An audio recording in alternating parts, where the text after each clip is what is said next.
the last class, right? A student asked me a question about the problem we had solved. This is chapter 4, page number 69. Okay, so I would like to clarify it in class so that everybody can understand it. Okay, so this is chapter 4, page 69. So have you opened it? Have you printed the next handout also, chapter 5, 6? I have already sent it last week, so always do print the next one. Okay.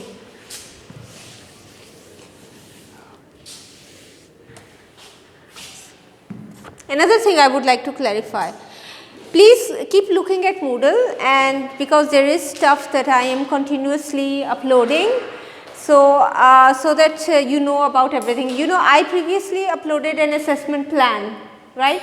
So I uploaded it with an assessment schedule 1, and when I update it, I change the number, right? And then last week I uploaded assessment schedule 2. What's the difference? The difference is that in the first one we did not include the date for the quiz, although we had announced it in the class and we had written it on the board, but then now I have also included it in the plan that I have uploaded on Moodle. Another thing that I would like to clarify and draw your attention to is the fact that the course outline that I have uploaded, right, this is a combined course outline for all sections. Now in this course outline we have topics, not chapters. So please be clear about that, okay. So you have the chapters now. I have given you the chapters and I will complete the remaining chapters. So normally in this case you have to identify which topic is in which chapter. So like for example, we have done chapter 1, 2, 3, 4, but in chapter 4 we did not include the last article because it was not in the syllabus. We did not include the last part. Okay. So again I would like to draw your attention to the fact that in the course outline the number of topics given is 10. So you know there are 10 headings.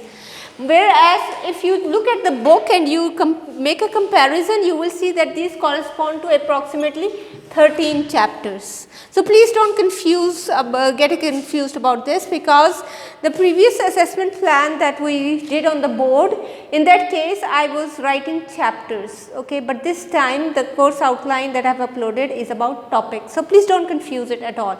You have the book, you have the course outline, compare the course outline with the book and mark the chapters yourself, okay, mark the topics and the chapters. Is that clear? Okay, because and you don't have to be worried or scared. It's not the number of chapters that matters. Actually we are doing selected topics, and these topics are not completely new to you. Actually it's like a revision for you, because you know that most of the things that we are doing, you've already done it before. We just take it a step further, that's it, right. So the concepts are basically what you already did when you studied physics, maybe in FSC or in A levels or in O levels. I am sure you have even done stuff that was harder than this, okay. So don't be scared. Another thing is about the maths. We have the formulas given in the book, in the chapter that you need, and we normally discuss these formulas in class. When you are solving a problem, you can go through them again, and time to time we also use the formulas that are given in the beginning of the book or at the end of the book, okay. So there are some formulas given that are helpful while we are solving some problems, like I showed you in the previous classes. So but again don't be scared, we are not using all the formulas, you don't have to memorize them, okay. You have to be able to identify the formula that's relevant to you and then know how to use it. So it's more about understanding and practicing. There is no memorization involved. So if after every class, like we have 3 classes in a week, I would again repeat that please after every class go and spend some time revising and practicing what we did. So what does that mean? You go through the concepts, you look at the formulas, and then you use those formulas to solve problems. So the only way to understand this is to be able to solve the problems. So it means we give you the tools and then you learn how to use these tools to solve the problem that you have. Actually you will start enjoying it if you do it regularly, right, and with understanding, and you don't try to cram it. If you try to cram it, you will mix everything up. It is not the route to success, okay. So actually it is like a game. You know, there are some like games like puzzles and Sudoku and things like that. It's just something like that. We give you the tools. You're familiar with most of them already.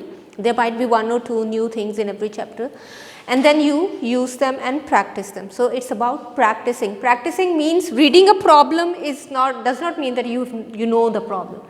Knowing the problem or knowing how to solve a problem means you are actually able to close your book and then write it down and then solve it on your own, and then if you think it's correct, then it means you've done it. Again, don't be very concerned about getting an answer key. Okay, there's no answer key. So the point is not for you to learn the answers or to memorize the answers again, not to aim for a particular answer. We know that students always reverse engineer this and try to get the answer that is given to them. So that's not the objective. We don't want to give you an answer. We want you to learn how to do it. Okay. So please switch this off. It's already off, I think, right? I'm not using it. So I come back to chapter 4, page 69. You remember this problem we had about the projectile, you know, the ship and the pirate ship and so on. And here we took we had to find theta, the angle, right?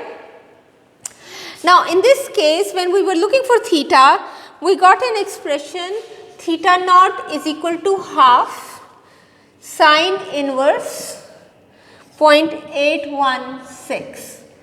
So how will you do this? Please do it right now on your calculators so that you know how to do it. So sine inverse 0.816 is equal to how much? Give me the answer from your calculator. Please bring your calculator. You should be able to work in the class. Okay. So what's the answer? So first we will solve this sine inverse 0.816. Sine inverse 0.816 is equal to, okay, so this is equal to 54 point, let's say 7, okay, right? Okay, now what's the next step? You divide it by 2. When you divide it by 2, what do you get? 27.34. So if it's approximately 27 degrees. So this is the answer. But then you can see two answers here, right?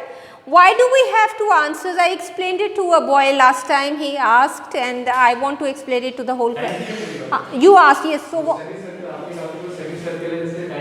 नहीं, आप बेटा follow नहीं कर रहे. That's another problem. एक और problem की बात करूँ. Yes, आपने पूछा था. Yes, what was your question and what was the answer? Do you understand it now? What was the answer? Why do we have two angles? हाँ बस ठीक है, thank you. हाँ क्यों दो angles आ रहे हैं यहाँ पे? What's the answer for this? I told you. Okay, I will repeat it now. हाँ? अच्छा. Okay, so there is a trigonometric identity. You know trigonometric ratios, we talked about them. These are the sine, cosine and tan and so on. And you've also studied these previously in school as well. You're familiar with these. Now there are some formulas and these are called identities. Okay, so Hannah, you've studied them. Now there is one identity that's applicable in this problem, and that is that sine theta is equal to sine 180 degrees minus theta. So this is the formula. According to this formula, there can be more than one angles that lead to the same value. Okay, you can also calculate it and see you will get the same answer. That's why we have two answers. So if we say this is 27, then 180 minus 27 is equal to how much? Just 63.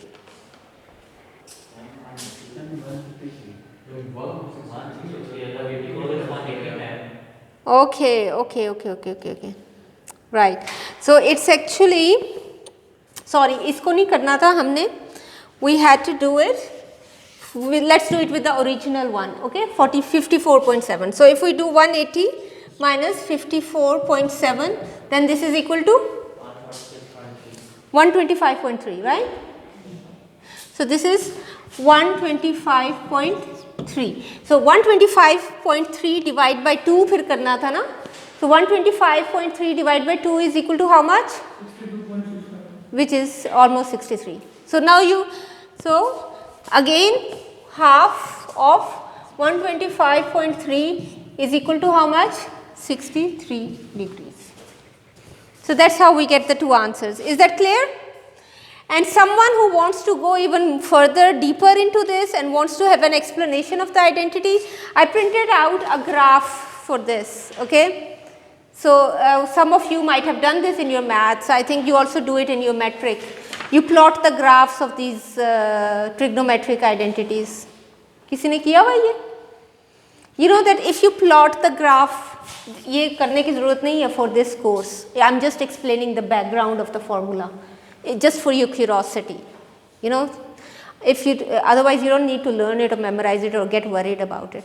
It's just an explanation of why sine theta is equal to sine 180 minus theta. So when we draw the graph, you will see that these values, this value and this value is equal, and this value, if this value is theta, this is 180, this is 180 minus theta, the values are equal. So it's just to, again, don't worry, it's not a requirement of this course. I'm just explaining the background of the formula, okay. So I think this information is enough, and you can solve it accordingly, okay. So formulas, there are a lot of formulas, don't get worried about that, you don't need to memorize them, but you need to be able to identify the formula that you need for your particular problem. Is that clear? Okay. The second problem that was asked in the last class, again I will repeat it for the whole class, and this was the one which is on page 72. So this one is chapter 4, page 72.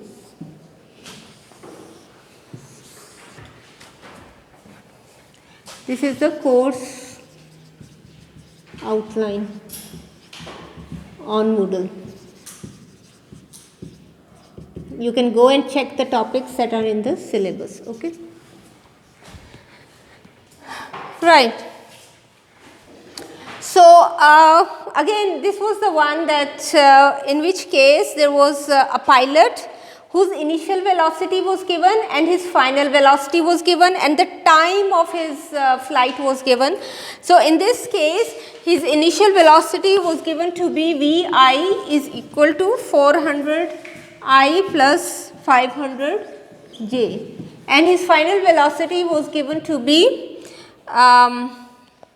minus 400 I minus 500 J. Again, this should be meter per second, right? So in this case, the time given was how much? 24 seconds. Now, in this problem we doubled the time, and the question was, why did we double the time? The reason for this is, if you pay attention to this, you know, if we try to look, these are vectors, this is a vector and this is a vector, right? So if we, for example, try to visualize this, you know, sometimes it's nice to draw or doodle a diagram. I am not talking of a very artistic diagram, just something that makes sense to you, that helps you visualize, imagine the problem. When you imagine the physical meaning of the problem, then it will make sense to you and you will be able to identify the correct formula and the correct solution. ठीक है ना?